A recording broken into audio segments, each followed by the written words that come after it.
ઓમ નમો નારાયણ. હું અરુણાબેન પી ગોસ્વામી સુરતથી તમારું સ્વાગત કરું છું અરુસ કિચનમાં.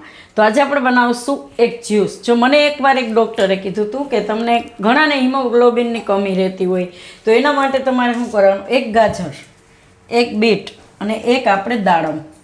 તો આ વસ્તુનું જ્યુસ બનાવવાનું તમારે, અને એ જ્યુસ તમારે અઠવાડિયામાં 3 વાર પીવાનું, તો તમને બહુ સારું લાગશે એમ.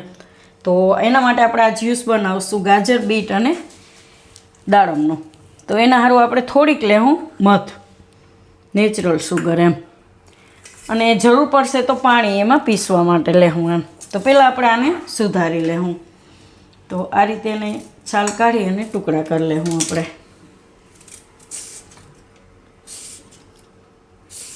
તો ગાજરને આપણે છાલ કાઢીને આ રીતના ટુકડા કર્યા છે. તો એ જ રીતે આપણે આ બીટની છાલ કાઢીને એના ટુકડા કરી લેવું. તો એની છાલ કાઢીને આપણે મીડિયમ સાઇઝના ટુકડા કરી લેવું. અને આ દાડમ છે એના આપણે દાણા કાઢી નાખીશું. તો ગાજર, બીટ આ બધું આપણે સુધારી લીધું ને દાડમના દાણા કાઢી લીધા છે. તો એને આપણે હવે એક મિક્સર જારમાં લઈ લેવું.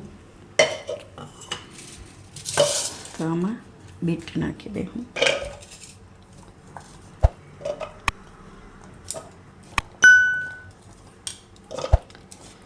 તો બધું એમાં લઈ લેવું. ગાજર,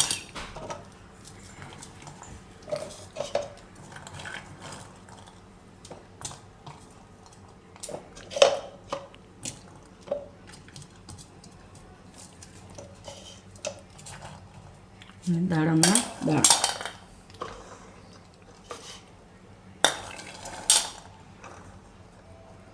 તો બધું હેલ્થ માટે બહુ સારું એમ.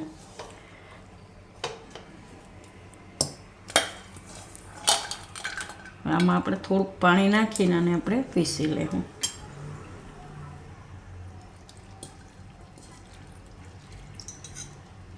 જરૂર પડે એ પ્રમાણે પાણી નાખવાનું તમારે. અને એક વારમાં પીસાય તો ભલે, નહીં તો 2 વારમાં પીસીને તમે મિક્સ કરી શકો. તો આને આપણે પીસી લેવું. તો આ બધું આપણે આ રીતે પીસી લીધું છે.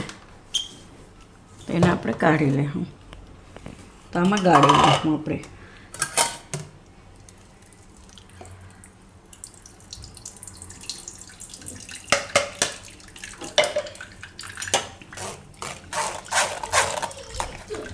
આ રીતે એને ગાળી લેવું આપણે એકદમ બધું, એટલે એને રેસા બધા નીકળી જાય.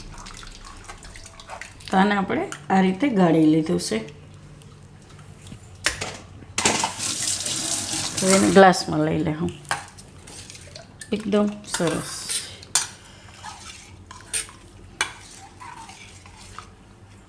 તો આને આપણે ગ્લાસમાં લઈ લેવું.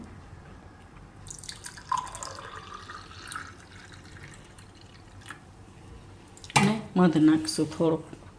આમનો મેં પી શકો તમે, પણ થોડુંક મીઠાશ એમ.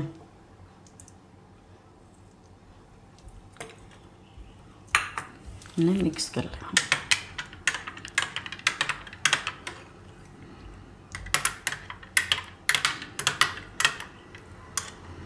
તો આ તમારે અઠવાડિયામાં 3 વાર પીવાનું એમ. તો હેલ્થ માટે બહુ સારું. એમ કે તો ઘણા બધાને એમ થાય કે અરુણાબેન ડૉક્ટર છે એમ, પણ આ મારું પર્સનલ અનુભવ કહું છું. મને આ એક ડૉક્ટરે કીધું હતું અઠવાડિયામાં 3 વાર આપી હોય ને તો તમારે હિમોગ્લોબિનની કમી નહીં આવે કોઈ દી, કે ને લોહીના ટકા ઓછા થઈ જાય એમ. તો તૈયાર છે આપણું હિમોગ્લોબિન માટેનું સ્પેશિયલ જ્યુસ. તો બીટ, ગાજર અને દાડમનું. તો જો તમને મારી આ વિડીયો કે રેસીપી પસંદ આવી હોય તેને લાઇક કરજો, શેર કરજો અને મારી ચેનલને સબસ્ક્રાઈબ કરજો. અને બેલ આઇકન દબાવવાનું ના ભૂલતા. કમેન્ટ કરીને કહેજો કે તમને કેવું લાગ્યું આ જ્યુસ.